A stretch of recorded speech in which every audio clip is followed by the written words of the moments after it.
بسا اوقات بہت سی محنتوں کا نتیجہ انسان دیکھتا ہے کہ ضائع چلا گیا، میں نے 10 سال محنت کی، حاصل کوئی نہیں۔ یہ ثمرات کیا ہیں؟ محنتوں کے ثمرات کا ضیاع۔ کوشش آپ نے کی، قسمت کی خوبی دیکھیے، ٹوٹی کہاں کمن، 2-4 ہاتھ جب کے لبے باب ہے۔ Be prepared. ایک شاعر کے یہ اشعار ہیں، وہ کمیونسٹ تھا، میں نام بھی نہیں لیتا، لیکن یہ کہ یہ اسی انقلابی، چونکہ ان کا بھی ایک انقلابی نظریہ ہے، انقلابی عمل میں یہ سارے مراحل آتے ہیں۔ کوئی سیٹ بیک آیا، فرض کیجئے کوئی ناکامی ہو گئی، تو اپنے ساتھیوں کو دل بندھانے کے لیے یہ فصل امیدوں کی ہمدم اس بار بھی غارت جائے گی، سب محنت صبح و شاموں کی اب کے بھی اکارت جائے گی۔ میرے نبی کے ثمرات کا جو لفظ یہاں آیا ہے، وَنَقْصٍ مِّنَ الْأَمْوَالِ وَالْأَنفُسِ وَالثَّمَرَاتِ، سب محنت صبح و شاموں کی اب کے بھی اکارت جائے گی۔ دھرتی کے کونوں کھدروں میں پھر اپنے لہو کی کھاد بھرو، پھر مٹی سینچو اشکوں سے، پھر اگلی رت کی فکر کرو، پھر اگلی رت کی فکر کرو، جب پھر ایک بار اجڑنا ہے۔ ایک فصل پکی تو بھر پایا، تب تک تو یہی کچھ کرنا، ایک مقصد ہے صاحب، انقلاب برپا کرنا ہے۔ ایک کوشش ناکام ہو جائے کوئی پرواہ نہیں، نیکسٹ، پھر تیار رہو ناکامی کے لیے۔ ایسا نہ ہو جو انگریزی میں کہتے ہیں hope for the best but be prepared for the worst. ایسا نہ ہو کہ دوسری مرتبہ ناکام ہو کے بددل ہو جاؤ، تمہاری ہمتیں جواب دے جائیں، نہیں، پہلے سے تیار رہو کہ دوسری مرتبہ بھی ناکامی آئے تو آئے، لیکن جب تک کہ کامیابی حاصل نہیں ہوتی ہمیں یہ کام کیے تھے۔ دیکھیے سیرت میں آیا کہ نہیں یہ واقعہ؟ بدر میں مسلمانوں کو فتح ہوئی تو احد میں زخ پہنچی کہ نہیں؟ 70 صحابہ شہید ہوئے کہ نہیں؟ اگر ان کی ہمتیں جواب دے جاتی تو گاڑی کیسے چلتی آگے؟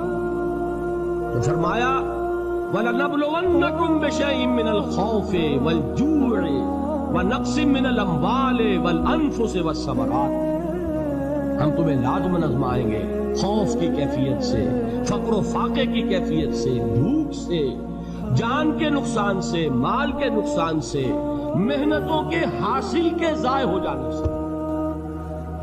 وَبَشِّرِ الصَّابِرِينَ، اور اے نبی بشارت دیجئے صبر کرنے والوں، الَّذِينَ إِذَا أَصَابَتْهُمْ مُصِيبَةٌ، وہ کہ جب ان پر کوئی تکلیف آئے، کوئی مصیبت آئے، کوئی آزمائش آئے، قالوا انا للہ وانا الیہ راجعون، وہ یہ کہیں کہ ہم اللہ ہی کے ہیں، اللہ ہی کی طرف لوٹ جانا ہے۔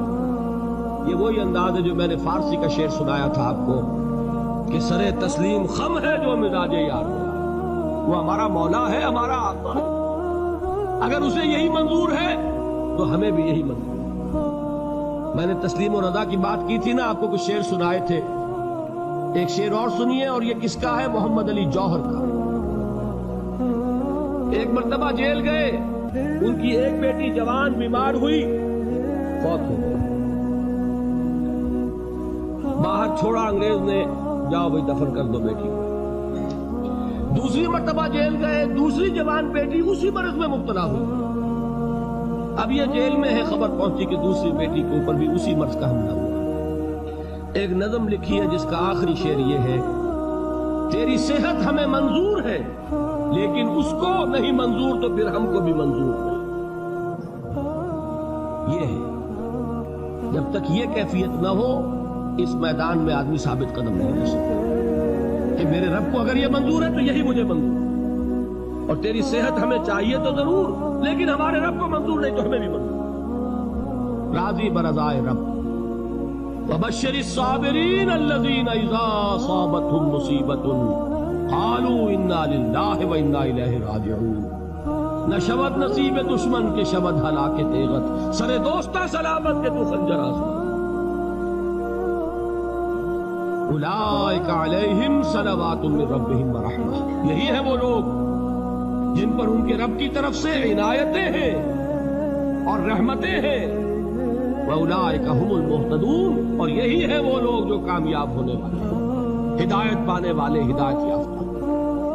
اسی سورہ بقرہ میں ذرا آگے چل کر، یہ تو ہے 20واں رکوع، 19واں رکوع 21ویں رکوع کی پہلی آیت ہے لیس البر ان تولوا وجوہکم قبل المشرق والمغرب ولكن البر من آمن بالله واليوم الآخر والملائكة والكتاب والنبيين وآتى المال على حبه ذوي القربى واليتامى والمساكين وابن السبيل والسائلين وفي الرقاب وأقام الصلاة وآتى الزكاة والموفون بعهدهم إذا عاهدوا والصابرين في البأساء والضراء وحين البأس.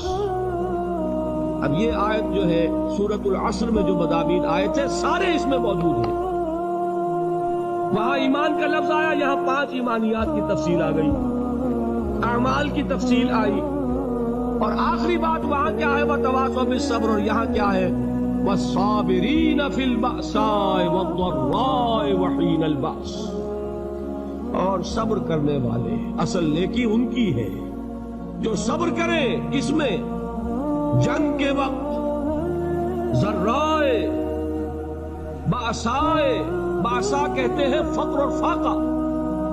واحد آئے گا باس تو اس کے معنی جنگ, اور باسا جمع میں آئے گا تو فاقہ, فقر, بھوک. اور ذرائے جسمانی تکلیف, ضرر, جسمانی تکلیفوں میں صبر کرنے والے, فقر اور فاقے میں صبر کرنے والے, اور جنگ کے وقت صبر کرنے والے. اولئک الذین صدقوا واولئک هم المتقون. یہ ہیں وہ لوگ جو صبر کرنے والے ہیں, یہ ہیں جو سچے ہیں, جو اپنے دعوے میں نیکی کے اور ایمان کے صادق ہیں, اور یہی وہ لوگ ہیں جو متقی. اگلی سورت ہے سورہ آل عمران, اس میں 2 لفظ آئے ہیں آخری آیت, یا ایھا الذین آمنوا اصبروا وصابروا ورابطوا واتقوا اللہ لعلکم تفلحون. دیکھیے یہاں صبر اور صابر جو تعلق جہد اور جہاد کا ہے وہی ہے صبر اور مصابرت. صبر ایک طرفہ عمل ہے, آپ جھیل رہے ہیں, برداشت کر رہے ہیں. صبر علی المعصیہ, صبر علی الطاعہ, صبر علی الابتلاء, یہ سب کیا ہے صبر. اور مصابرت کیا ہے؟ صبر کا صبر سے مقابلہ. یہ سورہ آل عمران اب وقت نہیں ہے, میں آپ کو سناتا اللہ تعالیٰ نے کیسے کیسے مسلمانوں سے کہا, مسلمانوں تمہیں زک پہنچی ہے تو انہیں بھی تو پہنچی تھی. ان کے 70 نہیں مارے گئے تھے بدر میں, ان کے حوصلے جو ہیں وہ تو پست نہیں ہوئے, وہ اگلے سال آ گئے تم پر چڑھائی کر کے. تم کیوں اتنا برا مان رہے ہو؟ تمہارے دل اتنے زخمی کیوں ہو گئے؟ تمہیں تکلیف پہنچتی ہے تو انہیں بھی پہنچتی ہے. اپنی غیرت جو ہے ہمیں ذرا اس کا جائزہ لینا چاہیے. لوگ باطل نظریات کے لیے کتنی قربانیاں دے رہے ہیں, لوگ باطل چیزوں کے فروغ کے لیے کتنی محنتیں کر رہے ہیں. جیسا کہ میں نے ابھی کہا تھا, اسی غیرت کو چیلنج کرنے کے لیے, ذرا آپ کی حمیت دینی کو جوش دلانے کے لیے, قادیانی نوجوان کتنی تعداد میں اپنے آپ کو دین کے لیے وقف کرتا ہے, اور آپ کتنے نوجوان ہیں جو اپنے آپ کو دین کے لیے وقف کرتے ہیں, اور ہوں وہ کھاتے پیتے گھرانوں کے لوگ. یہ نہیں ہے کہ اگر کوئی اور کام نہیں کر سکتا تو پھر یہ ہے کہ وہ دین کے کام میں لگ جائے. باصلاحیت لوگ, کھاتے پیتے لوگ, ذہنی استعداد رکھنے والے لوگ, اونچے گھرانوں کے لوگ, وہ وقف کریں اپنے آپ کو دین کے لیے. اس کے بغیر کیسے باہر آ جائے گی, کیسے رونق آ جائے گی؟ تو دنیا میں باطل نظریات والے جو ہیں, یہ بات کہی گئی ہے, مسلمانوں تم اگر توحید کے لیے لڑ رہے ہو, دیکھتے نہیں ابو جہل کو, اس نے گردن کٹوائی ہے شرک کے لیے, شرک کے لیے گردن کٹوائے, اور تم توحید کے لیے گردن کٹوانے کو تیار نہ ہو. اس نے گردن کٹوائی کہ نہیں کٹوائی, اور کس طرح کٹوائی ہے؟ کیونکہ بڑا متکبر قسم کا, فرعون قسم کا شخص تھا.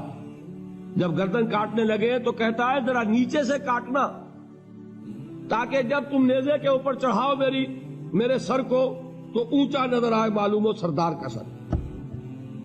وہ بدبخت مرتے ہوئے بھی جو اس کی کیفیت تھی نا, اس کو ذہن میں رکھیے. تو یہ اس لوگوں نے قربانیاں دی, جانے دی. تو فرمایا اگر تم ان سے زیادہ قربانی نہیں دو گے, یہ نوٹ کر لیجئے اس کو, مجرد اگر حق کو غالب کرنا اللہ کے ذمے ہو تو آنے واحد میں غالب کر دے گا, تمہیں تکلیف ہی دینے کی ضرورت نہیں. سمجھ رہے؟ کیا اللہ کے مقابلے میں کوئی باطل کی طاقت ٹھہر سکتی ہے؟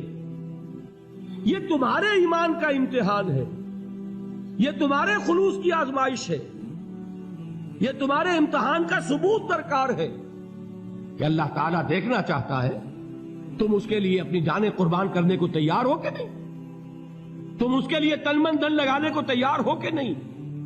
اور یہ جان لو کہ اگر کفار اور مشرکین اور ملحدین اور باطل نظریات والے وہ جو کچھ قربانیاں اپنے باطل نظریات کے لیے دے رہے ہیں ان سے زیادہ اگر تم نہیں دو گے تو حق غالب نہیں ہوگا۔ انہوں نے جو صبر کیا ہے اپنے باطل نظریات پر، اگر تم اس سے زیادہ صبر کا ثبوت نہیں دو گے اپنے اس حق پر تو حق غالب نہیں ہوگا۔ اس لیے فرمایا یا ایھا الذین آمنوا اصبروا وصابروا، نہ صرف یہ کہ صبر کرو بلکہ صبر میں اپنے دشمنوں سے آگے نکلو، ان کے صبر سے بڑھ کر صبر کرو۔ وَرَابِطُوا، مرابطہ کہتے ہیں چوکس رہنا، ہوشیار، پہرا دو، ایسا نہ ہو کہ دشمن جو ہے غفلت میں تمہارے اوپر کوئی حملہ جو ہے کر بیٹھے۔ وَاتَّقُوا اللَّهَ، اور اللہ کا تقوی اختیار کرو، لعلکم تفلحون، تاکہ تم فلاح پاؤ۔